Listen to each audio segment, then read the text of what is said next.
दोस्तों, बहुत ही दर्दनाक और पूरे देश को हिला देने वाली यह बम ब्लास्ट लाल किला के मेट्रो स्टेशन के गेट नंबर 1 पे इन जिहादियों के द्वारा जो किया गया वो न केवल शर्मनाक है लेकिन चिंताजनक है। यह एक बात को साबित करता है कि आतंकवाद की जो जड़ है वो अंतरराज्यीय हो चुकी है, केवल जम्मू कश्मीर की बात नहीं है। अब ये जो नेटवर्क है पूरे देश भर में धीरे धीरे फैल रहा है और इसके चपेट में आने वाले व्हाइट कॉलर जिहादीज हैं जिनको रेडिकलाइज किया जा रहा है पाकिस्तान बेस्ड जैसे मोहम्मद।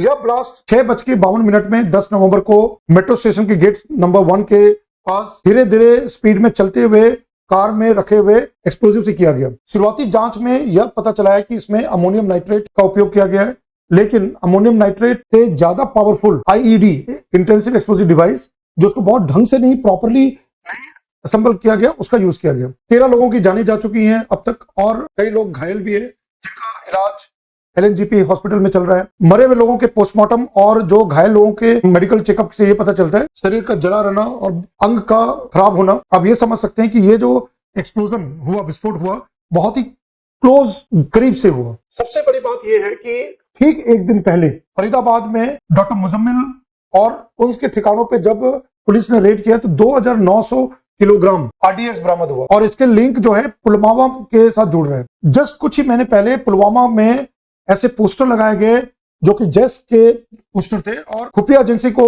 इससे अलर्ट मिला और जब तहकीकात किया गया तो एक एक करके कई जगह पे रेड करने पे कई ऐसे युवाओं को पकड़ा गया जो कि पढ़े लिखे नौजवान और व्हाइट कॉलर है। फिर धीरे धीरे जाके फरीदाबाद तक उसका लिंक पहुंचा और इसमें अल फहाद जो हॉस्पिटल है, अल फहाद हॉस्पिटल के डॉक्टर्स जो कि ट्रेन डॉक्टर जिसपे कोई शक नहीं कर सकता है, ये रेडिकलाइज होके जिहादिस्ट के तौर पे काम कर रहे थे, वहां पे पढ़ा रहे थे और वहां के डॉक्टर हैं जिन पे पूरा का पूरा सुई जो वहां केंद्रित होते हैं। उसमें डॉक्टर मुजम्मिल को गिरफ्तार किया गया। तो जैसे इनका नेटवर्क का भंडाफोड़ हुआ तो इन्होंने आनन फानन में ठीक 10 नवंबर को शाम के 6:52 में ये घटना कर रखा है।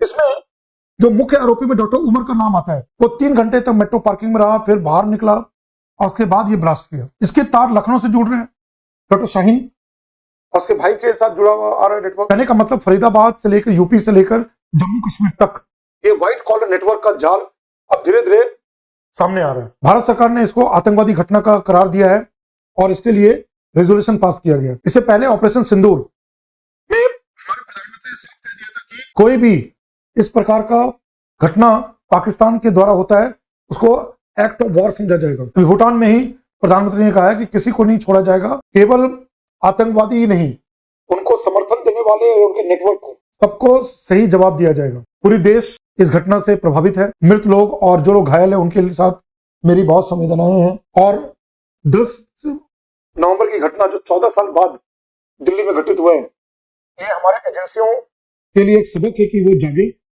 मुस्तैदी दिखाएं और सर्विलेंस नेटवर्क को बेहतर करें।